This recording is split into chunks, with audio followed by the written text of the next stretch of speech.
తెలంగాణ రాష్ట్రంలో మొన్న రిలీజ్ అయినటువంటి ఇంటర్మీడియట్ ఫలితాలలో కరీంనగర్కు చెందిన తేజస్ జూనియర్ కళాశాల అద్భుతమైన ఫలితాలు సాధించింది. మరి అలాంటి ఫలితాలు సాధించడానికి గల కారణం ఏంటి, వాళ్ళ కాలేజ్ యొక్క స్ట్రాటజీ ఏంటో తెలుసుకోవడానికి మనతో పాటు చైర్మన్ సతీష్ రావు సార్ ఉన్నారు. అతను అడిగి మళ్ళీ విషయాలు తెలుసుకుందాం. సార్ ముందుగా నమస్కారం, కంగ్రాచులేషన్ సార్. ముందుగా ఏంటి సార్ ఇంత అద్భుతమైన ఫలితాలు సాధించడానికి గల కారణం ఏంటి, మీ యొక్క కాలేజ్ స్ట్రాటజీ ఎలా ఉంటుంది, విద్యాబోధన ఎలా ఉంటుంది?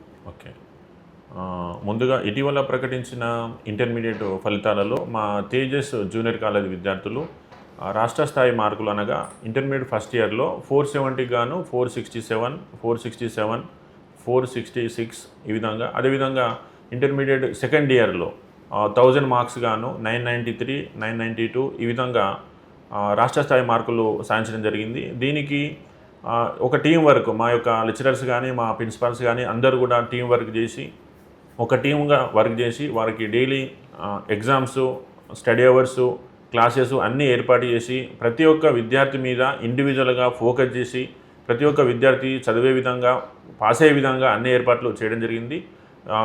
కంటిన్యూగా 24 అవర్స్ వాళ్ళకు ఫాలోఅప్ చేయడం వలన, ఇండివిజువల్గా ప్రతి స్టూడెంట్ మీద కేర్ తీసుకొని డెవలప్ చేయడం వలన మేము ఈరోజు ఈ ఫలితాలు సాధించడం జరిగింది. ఓకే,